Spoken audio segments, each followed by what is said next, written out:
Ladies and gentlemen, today I'm excited to share with you some great news with one of the stories we've been following closely at fightthefines.com.au. Watch it all the way through and share it far and wide, and then head over to fightthefines.com.au and see what other cases are still going on as we speak. fightthefines.com.au.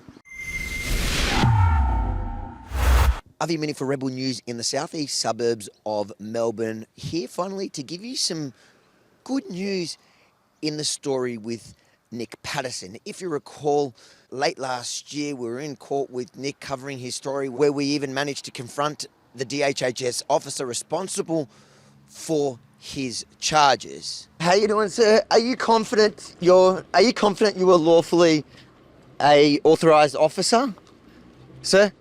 Are you confident that it's going to be found you were lawfully an officer, an authorised officer? Absolutely. Well, Nick, you were convicted of that crime at the end. Tell us what's happened. Yeah, so I was convicted of obstructing or hindering an authorised officer. The charges were laid by the police. I was convicted. I was fined. I had a great defence, and I really believe that the magistrate, it was a judicial registrar, that he just wasn't interested in my defence. So I applied for a judicial review in the Supreme Court. Now, we haven't had the review yet. That's on the 12th of May, but already I've had my first mention hearing, and the police solicitor has basically said the charges weren't valid anyway, and we're not going to offer any defence. So that's a win. So I've already won. So all of this vexatious prosecution from April 2020 all the way through to, we're talking 3 years, all of that for nothing. But I've had to go through this process. Actually, it's turning me into a bit of a weapon in the courts, because I'm learning how the system operates, how it works, so that now, if this ever happens again to somebody I know, I can help them as well.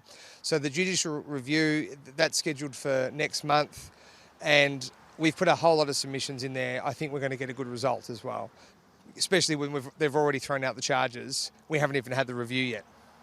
So for the viewers at home that don't understand this, what you're seeing on the screen now is the police themselves admitting that they got it wrong. Yeah, it's interesting that, because it's like they would have been happy for me to be convicted and fined, and have a conviction for something that obviously, it wasn't a crime in the first place. And it's actually, it's not easy to do a judicial review. Like, it's a huge amount of paperwork, and if you don't have the funds and resources to fund it, pay somebody to do it, which would be very expensive, people just can't do this. So I could imagine many people probably in the magistrate's court get convicted of these kinds of offences. But if you have a good technical argument and you can prove that the law, has been mismanaged or they've mismanaged their powers, you can get a good result if you go to the Supreme Court. How does it feel, this news? Well, the letter was a good surprise, especially with everything about IBAC going through the news at the moment. Great result, and I hope that it comes to fruition in court as well. Are you prouder of Nick back in lockdowns when he was standing up, or the fact that he's continued all the way through this long road and kept fighting? He's definitely a bulldog when it comes to these kind of journeys. I think perhaps where many people would have given up or backed down, Nick's not that type of guy. But yeah, no, definitely proud of him that he's stuck to it, and we've gone through some tough journeys over the past few years, as a lot of people have. But I'm glad there was, didn't just give up at the first trial, second, all this. So yeah. It's insane. Police waited for, like you said, they allowed you they dragged you through the courts. Well, first they fined you, then they dragged you through the courts for over 2 years. And then when you lost and you went to fight back on an appeal, essentially a judicial review in the Supreme Court, something that's out of most people's grasp, well, then they suddenly go, oh, no, we got it wrong. And I imagine that it's just going to go away, or at least that charge, and you're going to have that conviction overturned. Yeah. But we'll follow that closely like we have been the whole way through. Yeah. Again, remind the viewers, where can they find the updates more in depth about your fight? Because this is a small... Well, it's quite a big win, but it's a big win in the fact that it proves what you've been doing is right. Is right, yeah.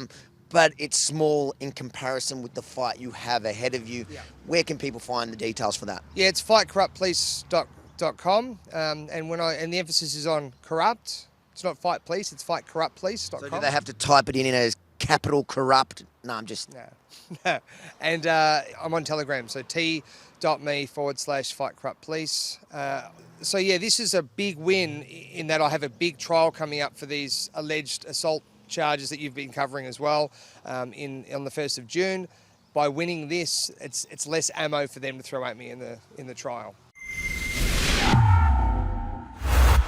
If this David versus Goliath battle, or Nick versus Dan, I guess, battle proves anything, it shows that if you stand up and fight, you can win.